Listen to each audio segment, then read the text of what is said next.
आप देख रहे हैं भायंदर सत्ता न्यूज। मीरा रोड स्थित LR. Tiwari college of engineering में आयोजित पुरवाई 2026 कार्यक्रम में भारतीय संस्कृति और पूर्वांचल के गौरवशाली इतिहास पर विशेष चर्चा हुई।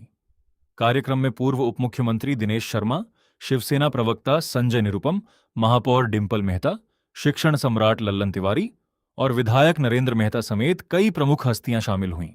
भगवती तारा के मूल स्वरूप राग जौनपुरी और सांस्कृतिक विरासत को लेकर विद्वानों ने अपने विचार रखे। कार्यक्रम का उद्देश्य सनातन परंपरा और ऐतिहासिक धरोहर को नई पीढ़ी तक पहुंचाना रहा। देखिए, उत्तर प्रदेश बड़ी तेजी से विकसित हो रहा है। अगर आपने मेरे भाषण का आखिरी अंश सुना हो तो अब बाहर का आदमी उत्तर प्रदेश का, बिहार का सबका काम क्यों आता है दूसरे प्रदेशों में? वहां पर रोजगार नहीं है। अब उत्तर प्रदेश में खुद ही इतने सारे रोजगार सृजन हो रहा है कि आप बुलाएंगे भी तब भी आने में उसको मुसीबत पड़ेगी। अब जो प्रदेश होता है, जो भी प्रदेश होता है, उसको अपने कानून बनाने का अधिकार है। और अब मूलतः जो उत्तर भारत के लोग हैं वो मराठा संस्कृति और मराठा की जो अपना महाराष्ट्र की उन्नति के लिए अपने को पूरी तरह समर्पित किए हुए हैं। तो इसलिए कोई इसमें दुराव और भेदभाव नहीं है। ये पिछली सरकारों का काम था। इस सरकार में तो केवल संभाव है, ना कोई अभाव है, ना कोई दुराव है, ना कोई अलगाव है, केवल संभव है। पूर्वांचल जो है औद्योगिक दृष्टि से काफी पिछड़ा है, इस वजह से आना पड़ता है मजबूरी। अब हमने अभी तो यही कथा बताई हमने कि पूर्वांचल अब डेवलप हो गया है। जहां आप 6 घंटे में 7 घंटे में पहुंचते तो वहां आप 2.5 घंटे में पहुंच रहे हैं। अब आप पूर्वांचल की यात्रा करके आएंगे, 24 घंटे बिजली आ रही है, गांव तक का सड़कें बन चुकी हैं, पूरा सोलर से आच्छादित पूरा गांव हो चुका है और गांव में भी ट्यूबवेल में भी बिजली का कोई पैसा नहीं पड़ रहा है। तो बहुत सारी चीज़ें ऐसी हो गई हैं कि अब पूर्वांचल अब विकसित स्थानों में से हो गया। अब वो पूर्वांचल नहीं, अब आजमगढ़ में भी विश्वविद्यालय मैं था तभी खुला था। हर उसमें डिग्री कॉलेज है, हर उसमें माध्यमिक कॉलेज है। तो अब वो 10 साल पहले वाले पूर्वांचल की बात आप मत करिए, अब 10 साल बाद वाले की करिए।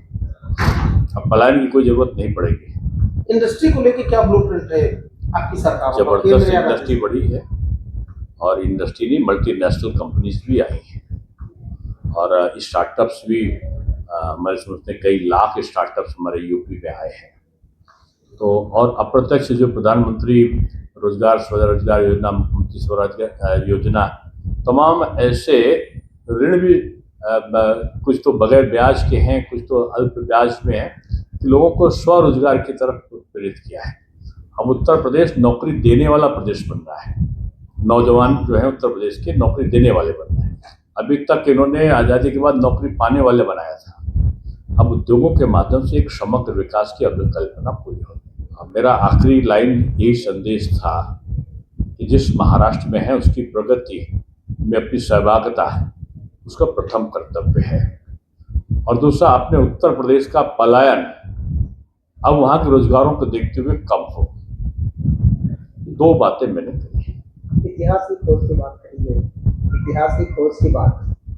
देखिए, विरासत और विकास इन दोनों को मिला के प्रधानमंत्री ने तमाम पर्यटन की योजनाएं करी हैं, तमाम सर्किट्स बनाए हैं और जौनपुर और उसके आसपास के क्षेत्र, वाराणसी के आसपास के क्षेत्र धार्मिक पर्यटन की दृष्टि से बड़े महत्वपूर्ण रहे हैं। इसलिए क्योंकि उनकी विरासत बड़ी स्वाभिमानी और बड़ी पुष्ट बलिष्ठ रही है। तो ये जो प्रकाश सिंह जी ने अभियान चलाया है विकास और विरासत का, ये प्रधानमंत्री जी के उस परंपरा और ज्ञान गंगा के प्रवाह से मिलती जुलती है।